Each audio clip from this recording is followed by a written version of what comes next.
வெற்றிலை வராகி தாயின் வெற்றி வாக்கு இது. என் தங்கமே, உனக்கென்று படைக்கப்பட்ட உயிரான ஒன்று உன்னை வந்து சேரும் நாள் வெகு தொலைவிலில்லை. நீ தவமாய் வேண்டி நின்ற உன் வேண்டுதல் நிறைவேறப் போகிறது குழந்தையே. நீ சிந்திய கண்ணீர் இனி ஆனந்த கண்ணீராக மாறும். உன் பொறுமையும் நம்பிக்கையும் வீண் போகவில்லை. உனது எண்ணங்களும் விடாப்பிடியான கருத்துக்களும் உன் கவலைகளும் உன்னை நீயே காப்பாற்றிக் கொள்ளலாம் என்னும் நினைப்பும் தான் உன்னை தடுமாற செய்கின்றது.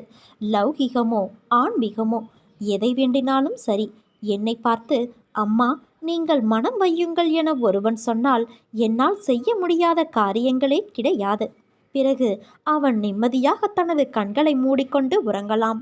என்னை முழுமையாக நம்பி வேண்டினால் மட்டுமே உனக்கு வேண்டியது எல்லாம் நிறைய கிடைக்கும். உனக்கு வலிக்கும்போது உன் விருப்பத்திற்கு தக்கவாறு மட்டுமே நான் அதில் ஈடுபட வேண்டும் என நீ நினைக்கின்றாய்.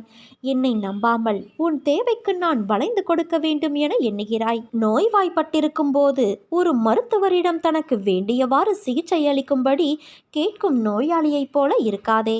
அப்படி இல்லாமல் கஷ்டமான நேரங்களில் கூட அம்மா இந்த பிரச்சனையை தந்ததற்காக உன்னை வாழ்த்தி வணங்குகிறேன்.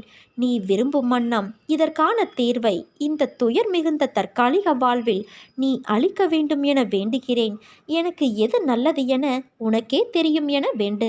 ஒரு சில நேரங்களில் கஷ்டங்கள் குறைவதற்கு பதிலாக அதிகமாகுவதாக உணரும் போதும் அதற்காக பதட்டப்படாமல் கண்களை மூடிக்கொண்டு அம்மா உன் விருப்பமே நிகழும், நீயே அதை எண்ணுவாயாக என பிரார்த்தனை செய். அப்படி செய்யும்போது தேவையான நேரத்தில் அதிசயத்தை நிகழ்த்தி நான் காட்டுவேன்.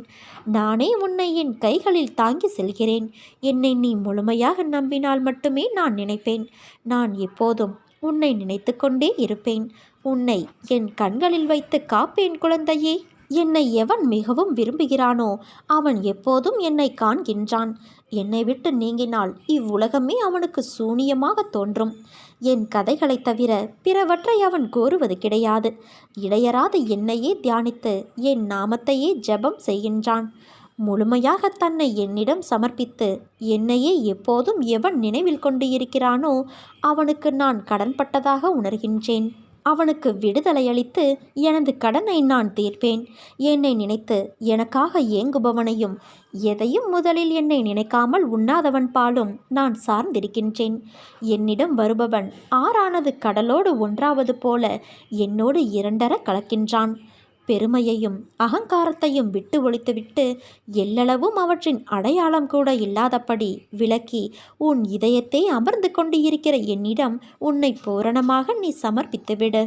என்னை நீ தேடிக்கொண்டு எங்கெங்கேயோ அலைய வேண்டாம். நான் உனக்குள்ளேதான் இருக்கின்றேன். இதை உணர்ந்து கொண்டு உன்னிடத்தும் மற்ற எல்லா ஜீவராசிகளிடத்தும் என்னை நீ காண முயற்சி செய். இதை நீ பயிற்சி செய்தால் சர்வ வியாபகத்தை உணர்ந்து என்னோடு ஒன்றாகும் நிலையை நீ நிச்சயம் பெறுவாய்.